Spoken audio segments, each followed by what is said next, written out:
Jesus Nazareno, awit at papuri, alay namin sa'yo, dinggin ng dalangin at pagsamo ng bayan mo. Viva pong Jesus Nazareno.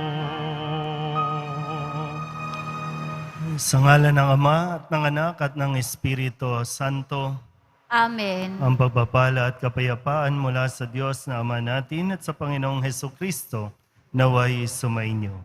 At sumaiyo rin. Mga kapatid, aminin natin ang ating mga kasalanan upang tayo'y maging marapat gumanap sa banal na pagdiriwang. Inaamin ko sa makapangyarihang Diyos at sa inyo mga kapatid na lubha ako nagkasala sa isip, sa salita at sa gawa at sa aking pagkukulang. Kaya isinasamo ko sa mahal na Birheng Maria, sa lahat ng mga anghel at mga banal, at sa inyo mga kapatid na ako'y ipanalangin sa Panginoong ating Diyos. Kaawaan tayo na makapangyarihang Diyos, patawarin tayo sa ating mga kasalanan at patnubayan tayo sa buhay na walang hanggan. Amen. Panginoon, kaawaan mo kami. Panginoon, kaawaan mo kami. Kristo, kaawaan mo kami. Kristo, kaawaan mo kami. Panginoon, kaawaan mo kami. Panginoon, kaawaan mo kami. Manalangin tayo. Ama naming makapangyarihan, ang pagkauliran at pag-aampon ng mga banal ay inilaan mo para ang kahinaan nami huwag humadlang sa pagtahak sa landas ng kaligtasan. Ipagkaloob mong kaming nagpaparangal sa pagsilang ni San Roque sa kalangitan ay makadulog sa iyo sa pagtalunton namin sa kanyang pinagdaanan sa pamamagitan ni Jesucristo kasama ng Espiritu Santo magpasawalang hanggan. Amen. Magsiupo muna ang lahat.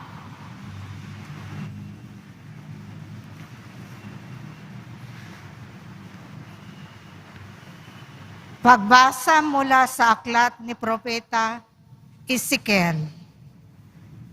Sinabi sa akin ng Panginoon, Tao, sabihin mo sa pinuno ng Tiro na ito ang ipinasasabi ko sa kanila. Sa iyong kapalaluan ay siparang mo isa kang Diyos. Nakaluklok kang parang Diyos sa gitna ng karagatan. Bagamat ang totoo'y hindi ka Diyos, kundi tao lamang. Pinipilit mong abutin ang isipan ng isang Diyos.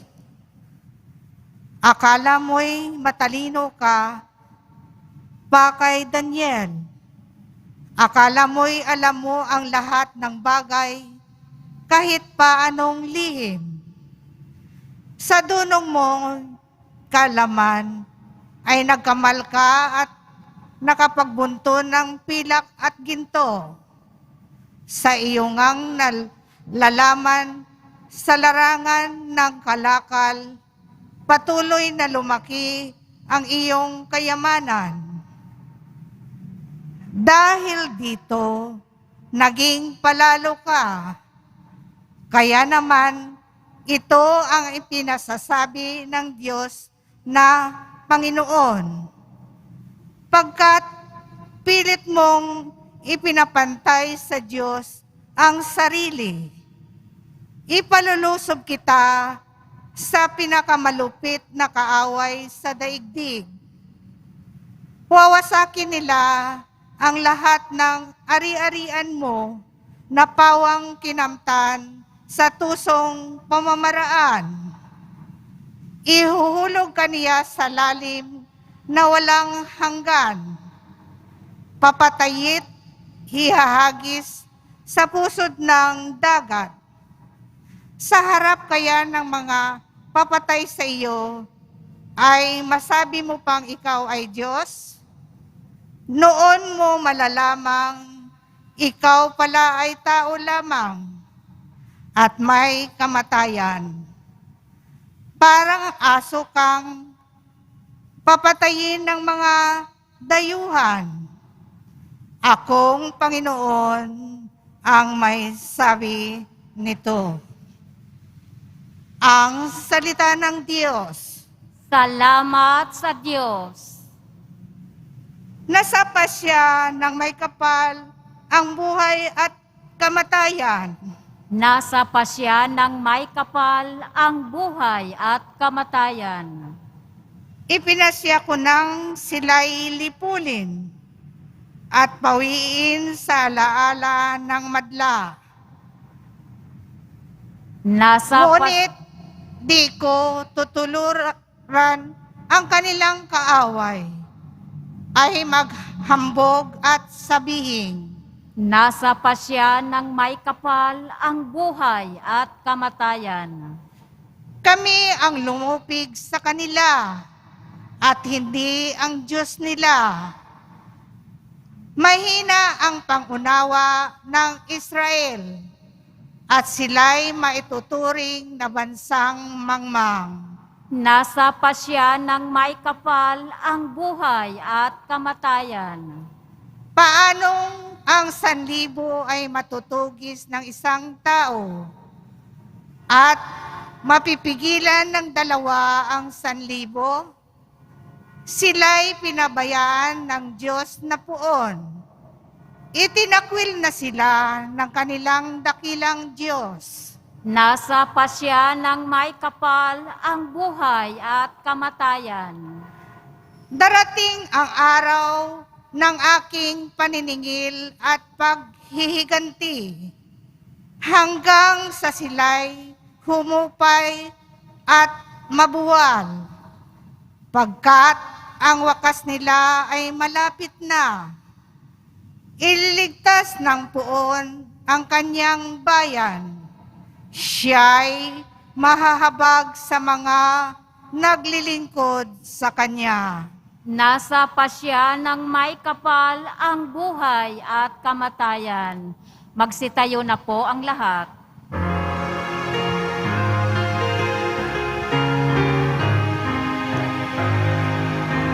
Oh, hallelujah. Oh, hallelujah. Oh, hallelujah. Oh, hallelujah.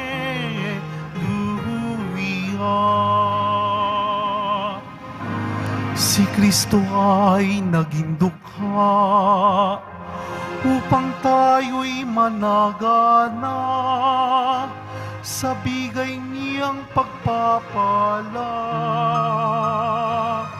Oh, hallelujah. Oh, hallelujah. Oh, hallelujah. Oh, hallelujah.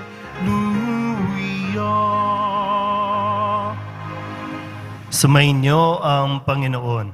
At sumaiyo rin. Ang mabuting balita ng Panginoon ayon kay San Mateo. Papuri sa iyo, Panginoon.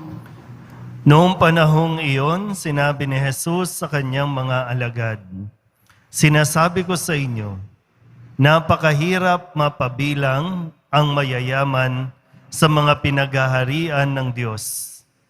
At sinasabi ko rin sa inyo, madali pang makaraan ang kamelyo sa butas ng karayom kaysa pasakop sa paghahari ng Diyos ang isang mayaman." Nagtaka ang mga alagad nang marinig ito, kaya't naitanong nila, "Kung gayon, sino po ang maliligtas?" Tinitigan sila ni Jesus at sinabi, "Hindi ito magagawa ng tao, ngunit magagawa ng Diyos ang lahat ng bagay." At nagsalita si Pedro, "Tingnan po ninyo, iniwan namin ang lahat at kami sumunod sa inyo. Ano po naman ang para sa amin?" Sinabi sa kanila ni Jesus, "Tandaan ninyo ito, kapag nakaluklok na ang anak ng tao sa kanyang maringal na trono sa bagong daigdig, kayong sumunod sa akin ay luluklok din sa 12 trono upang hukuman ang 12 lipi ng Israel. At ang sino mang magtiis na iwan ang tahanan, mga kapatid, na lalaki at babae, ama, ina, mga anak, o mga lupain alang-alang sa akin, ay tatanggap ng makasandaang ibayo at pagkakalooban ng buhay na walang hanggan. Ngunit maraming una na magiging huli, at maraming huli na magiging una. Ang mabuting balita ng Panginoon. Pinupuri ka namin, Panginoong Heso Kristo. Magsiupo muna ang lahat. Isang mapagpalang araw po sa inyong lahat. Ito rin nawa ay maipagdiwang ng ating mga kakilalang mga yumauna. Dahil ang lahat naman po sa atin, ang hangad ng Diyos ay tayo po ay makapasok sa kaharian ng langit. Kaya ngayon tanong po dito, no? Kung ganon, sino po ang maliligtas? Sino ang makakarating sa langit? Kung sa paliwanag ni Jesus na mahirap para sa mayayaman, hindi lang basta mahirap, napakahirap mapabilang ang mayayaman sa pinaghaharian ng Diyos. So wala po akong kakilala na namatay na lahat ng yaman niya, titulo ng bahay, titulo ng lupa o kung anuman, mga alahas ang madadala niya kapag siya ay namatay. O pwedeng, baka hanggang sa huli, maging kasakiman pa rin ang umiral na ang gusto, pag ako namatay, lahat ng pera dapat nasa kabaong. Lahat ng mga ginto, ilagay dyan sa kabaong. Kasi pag binuksan mo ulit yung pinaglibingan, makalipas ang 5, 10, o 20 taon, wala na yung katawan ng namatay, naagnas na't lahat, buto na lang, pero nandoon ang kayamanan. So, hindi ito madadala sa langit. Bagamat hindi po sinasabing masama ang magpayaman o bawal ang magpayaman, dahil kung bawal ang yumaman, edi wag na tayo magdasal sa Nazareno na biyayaan tayo, na gantimpalaan tayo, na umasenso tayo. Bakit ba sinabing napakahirap para sa mayayaman ang pumasok sa kaharian? Ibig bang sabihin na mahihirap, pasok agad, automatic? Hindi naman. Kasi kahit ang mahirap, baka mayaman sa sama ng loob, mayaman sa galit, mayaman sa kasalanan. So ito yung mga yaman natin na itinuturing natin na para sa Diyos, hindi yan kailangan. At hindi yan ang magiging susi sa ating pagpasok sa pinto ng langit. Bakit ba nagiging mahirap para sa mayaman ang makapasok sa langit? Naalala niyo pa ba? No? Dati, nung simple lang ang buhay, o sabihin na natin mahirap lang, halos araw-araw nakakapagsimba, nakakapagdasal. Nung wala ngang trabaho, halos araw-araw dumadaan ng Quiapo. Pero nung nagkatrabaho, bihira na lang makabalik o makapagsimba. Yumaman, nagbago ang lifestyle. Na kahit na dati, pag Sunday, nandito ka, pero dahil mayaman na, marami ka nang ganap sa buhay. At ang lalong bahala, habang yumayaman tayo, yumayabang tayo. Pag sinabing yumayabang, sumasama ang ugali. Sana po hindi tayo yung habang yumayaman, nagiging madamot. Kasi nung mahirap, totoo na wala. Pag sinabi mong wala, totoong wala. Pero nung yumaman, natuto ring magsinungaling para makapagdamot. At kapag mayaman, nag-aastang Diyos. Nag-aastang Panginoon. Pwedeng bilhin, pwedeng ipagawa, kung anong gusto mong ipagawa sa tao, kapalit ng halaga. Kaya nga, di ba, sabi sa unang pagbasa, sa aklat ni Propeta Ezekiel, pinapaalala ng Panginoon, tao ka lang, hindi ka Diyos, tao ka lang. Sana po, no? Napagnilayan natin, no? Hindi ibig sabihin, hindi na tayo magsusumikap, hindi tayo magpupundar, hindi tayo mag-iipon. Kundi, sana po, habang binibiyayaan tayo ng Diyos, mas makita natin na hindi ito atin para sarilinin.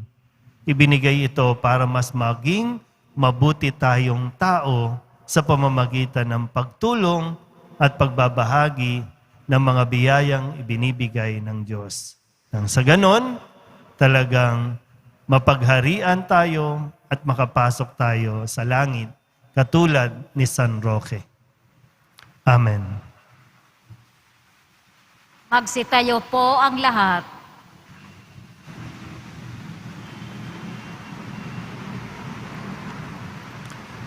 Manalangin tayo sa Diyos Ama para sa katatagan na mapaglabanan ng tukso ng material na bagay at kasiguruhan ang ating pong itutugon. Panginoon, tulungan mo kaming ituon ang aming mga puso sa iyong kaharian. Panginoon, tulungan mo kaming ituon ang aming mga puso sa iyong kaharian. Ang simbahan, naway magbigay saksi sa halaga na makalangit sa nakaharian. Manalangin tayo. Panginoon, tulungan mo kaming ituon ang aming mga puso sa iyong kaharian. Ang maunlad na bansa, naway magbahagi ng kanilang likas na yaman sa mga mahihirap na bansa at huwag silang pagsamantalahan. Manalangin tayo. Panginoon, tulungan mo kaming ituon ang aming mga puso sa iyong kaharian. Ang mga Kristiyanong namumuhay sa karangyaan, naway maging matalino sa paggamit ng kanilang kayamanan ayon sa diwa ng pagbabahagi at pagmamahal. Manalangin tayo. Panginoon, tulungan mo kaming ituon ang aming mga puso sa iyong kaharian. Sa mga matatanda, dukha at may sakit, naway maipakita natin ang ating pagkalinga at habag. Manalangin tayo. Panginoon, tulungan mo kaming ituon ang aming mga puso sa iyong kaharian. Ang mga yumao, naway makibahagi sa kayamanan ng kaharian ng Diyos. Manalangin tayo. Panginoon, tulungan mo kaming ituon ang aming mga puso sa iyong kaharian. Idulog din natin sa Panginoon ang ating mga personal na kahilingan at mga panalangin para sa ating mga pamilya. Ganon din ang lahat ng mga misang pasasalamat, espesyal na intensyon at mga kaluluwa na inihiling na ipagdasal sa misang ito.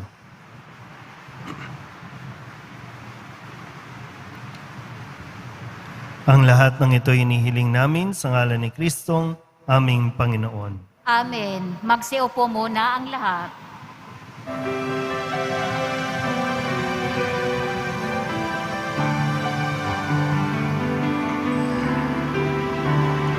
Jesus Nazareno, alak at tinapay sa tanan ay nagbibigay buhay, biyayang kaloob mo ay aming inaalay, aming hiling pagpapalat, buhay na dalisay. Magsitayo na po ang lahat. Manalangin kayo mga kapatid upang paghahain natin ay kalugdan ng Diyos Amang makapangyarihan. Tanggapin nawa ng Panginoon itong paghahain sa iyong mga kamay, sa kapurihan niya at karangalan, sa ating kapakinabangan at sa buong sambayanan niyang banal. Ama naming lumikha, pakundangan sa paghahaing inihanda, ngayong si San Roque ay ginugunita. Pagkalooban mo kami ng pagpapala ng kapayapaan at kaisahan sa pamamagitan ni Jesucristo kasama ng Espiritu Santo, magpasawalang hanggan. Amen. Sumainyo ang Panginoon. At sumaiyo rin. Itaas sa Diyos ang inyong puso at diwa. Itinaas na namin sa Panginoon. Pasalamatan natin ang Panginoong ating Diyos. Marapat na siya ay pasalamatan. Ama naming makapangyarihan, tunay ngang marapat na ikaw ay aming pasalamatan. Ang pagpaparangal sa iyong kabutihay, lagi mong pinaalingaw sa iyong sambayanan. Sa pagkakaroon ng mga kaanib na maaasahan at tapat tulad mo sa pananagutan, upang magbunga ang punyagi ng iyong anak na sa iyong pag-ibig kami makatulad. Ang mga banal na tao'y tumutulong sa lahat sa pagbibigay halimbawa at pananalangin wagas. Kaya kaysa ng mga anghel na nagsisiawit ng papuri sa iyo, nang walang humpay sa kalangitan, kami nagbubunyi sa iyong kadakilaan. Santo, Santo, Santo, Panginoong Diyos ng mga hukbo, napupuno ang langit at lupa ng kadakilaan mo. Usana sa kaitaasan, pinagpala ang naparirito sa ngalan ng Panginoon. Usana sa kaitaasan, magsiluhod po ang lahat. Ama naming banal, ikaw ang bukal ng tanang kabanalan. Kaya't sa pamamagitan ng iyong Espiritu, gawin mong banal ang kaloob na ito upang para sa aming maging katawan at dugo ng aming Panginoong Hesukristo. Bago niya pinagtiis ang kusang loob na maging handog, hinawakan niya ang tinapay, pinasalamatan kaniya, pinaghati-hati niya iyon, iniabot sa kanyang mga alagad at sinabi,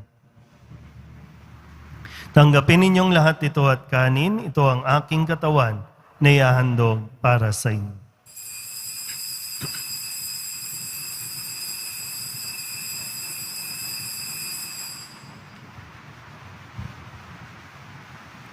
Gayun din naman ang matapos ang hapunan, hinawakan niya ang kalis, muli kaniyang pinasalamatan, inebot niya ang kalis sa kanyang mga alagad at sinabi, "Tanggapin ninyong lahat ito at inumin. Ito ang kalis ng aking dugo, ng bago at walang hanggang tipan.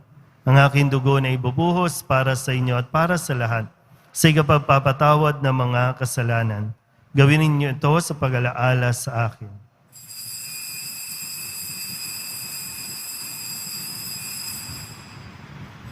Magsitayo na po ang lahat. Ipagbunyi natin ang misteryo ng pananampalataya. Si Kristo'y namatay, si Kristo'y nabuhay, si Kristo'y babalik sa wakas ng panahon. Ama, ginagawa namin ngayon ang pag-alaala sa pagkamatay at muling pagkabuhay ng iyong anak, kaya tiniaalay namin sa iyo ang tinapay na nagbibigay buhay at ang kalis na nagkakaloob ng kaligtasan. Kami nagpapasalamat dahil kami iyong minarapat na tumayo sa harap mo para maglingkod sa iyo. Isinasamo namin kami magsasalo-salo sa katawan at dugo ni Kristo ay mabuklod sa pagkakaisa sa pamamagitan ng Espiritu Santo. Ama, lingapin mo ang iyong simbahang laganap sa buong daigdig. Puspusin mo kami sa pag-ibig kaysa ni Francisco na aming Papa at ni Jose na aming Obispo at ng Tanang Kaparian. Alalahanin mo rin ang mga kapatid naming nahimlay na may pag-asang sila'y muling mabubuhay, gayon din ang lahat ng mga pumanaw. Kawaan mo sila at patuloyin sa iyong kaliwanagan. Kawaan mo at pagindapating kaming lahat na makasalo sa iyong buhay na walang wakas. Kaysa ng mahal na Birhen Maria na Ina ng Diyos, ng kabiyak ng puso niyang sa San Jose, kaysa ng mga apostol at ng lahat ng mga banal na namuhay dito sa daigdig ng kalugod-lugod sa iyo, may pagdiwang nawa namin ang papupuri sa kararangal mo sa pamamagitan ng iyong anak na aming Panginoong Hesukristo. Sa pamamagitan ni Kristo, kasama niya at sa Kanya, ang lahat ng parangal at papuri ay sa iyo, Diyos amang makapangyarihan, kasama ng Espiritu Santo, magpasawalang hanggan. Amen. Amen. Amen. Buong kababaang loob tayong tumawag sa ating Panginoon ng Ama namin. Ama namin, Sumasalangit ka, sambahin ang ngalan mo. Mapasa amin ang kaharian mo, sundin ang loob mo dito sa lupa para nang sa langit. Bigyan mo kami ngayon ng aming kakanin sa araw-araw at patawarin mo kami sa aming mga sala para nang pagpapatawad namin sa nagkakasala sa amin at huwag mo kaming ipahintulot sa tukso at iadya mo kami sa lahat ng masama. inihiling namin kami iadya sa lahat ng masama, pagkalooban ng kapayapaan araw-araw, iligtas sa kasalanan at ilayo sa lahat ng kapahamakan, samantalang aming pinananabikan ang dakilang araw ng pagpapahayag ng tagapagligtas naming si Jesucristo. Sapagkat iyo ang kaharian at ang kapangyarihan at ang kapurihan magpakailanman. Amen. Panginoong Jesucristo, sinabi mo sa iyong mga apostol, kapayapaan ang iniiwan ko sa inyo, aking kapayapaan ang binibigay ko sa inyo. Tunghayan mo ang aming pananampalataya at huwag ang aming mga pagkakasala. Pagkalooban mo kami ng kapayapaan at pagkakaisa ayon sa iyong kalooban, kasama ng Espiritu Santo, magpasawalang hanggan. Amen. Ang kapayapaan ng Panginoon ay laging sumainyo. At sumaiyo rin. Magbigayan po tayo ng kapayapaan sa isa't isa. Kordero ng Diyos na nag-aalis ng mga kasalanan ng sanlibutan, maawa ka sa amin.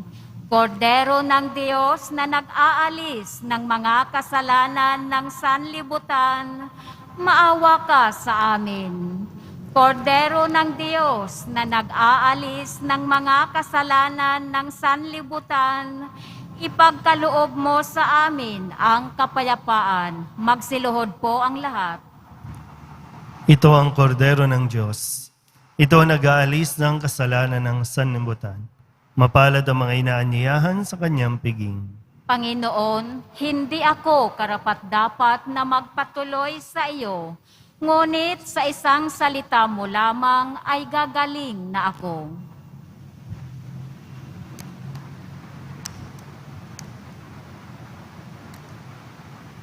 Katawan ni Kristo, Amen.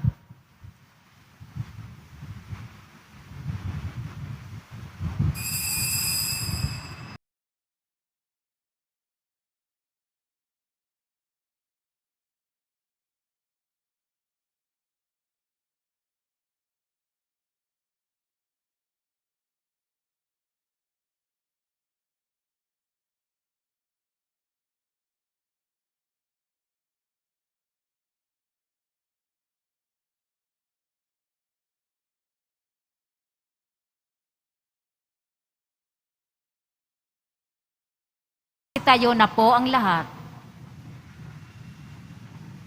manalangin tayo. Ama naming mapagmahal, ang aming pakikinabang ngayong ginugunita sa San Roque ay magpabanal nawa sa aming kalooban upang kami pagintapating makasalo sa iyong sariling buhay sa pamamagitan ni Jesucristo kasama ng Espiritu Santo magpasawalang hanggan. Amen. Sumainyo ang Panginoon. At sumaiyo rin. Manalangin tayo para sa pagbabasbas. Mahal na pong Jesus Nazareno, inihayag mo sa pamamagitan ng krus ang walang maliw na pag-ibig ng Diyos sa sangkatauhan. Pakinggan mo ang kahilingan ng iyong angkan na nagsusumamo sa iyo. Makamtanawa nila ang iyong katugunan at tanggapin ang kasagutan na may utang na loob na tinatanaw.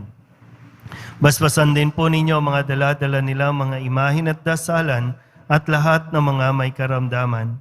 Sa pamamagitan ng bendisyon na ito, naway maalala nila ang mga pangako nila noon sa binyag na ikaw ang kanilang ibigin at paglilingkuran bilang Panginoon magpasawalang hanggan. Amen. At pagpalain kayo ng makapangyarihang Diyos, Ama at Anak at Espiritu Santo. Amen. Mayo kayong taglay ang kapayapaan ng Poong Jesus Nazareno. Salamat sa Diyos. Magandang umaga po.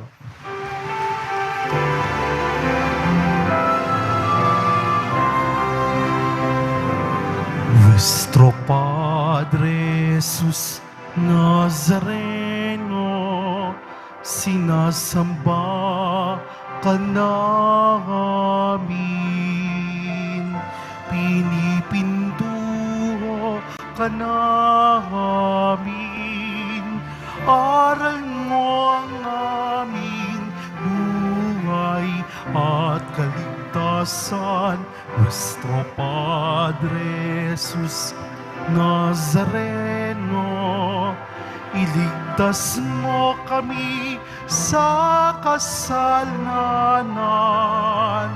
Ang krus mong kinamatayan ay sagisag ng aming kaligtasan. Nuestro Padre Jesus Nazareno, dinarangal ka namin. Nuestro Padre Jesus Nazareno, nilulwalhati ka namin. Nuestro Padre Jesus Nazareno, dinarangal ka namin. Nuestro Padre Jesus Nazareno, nilulwalhati ka namin.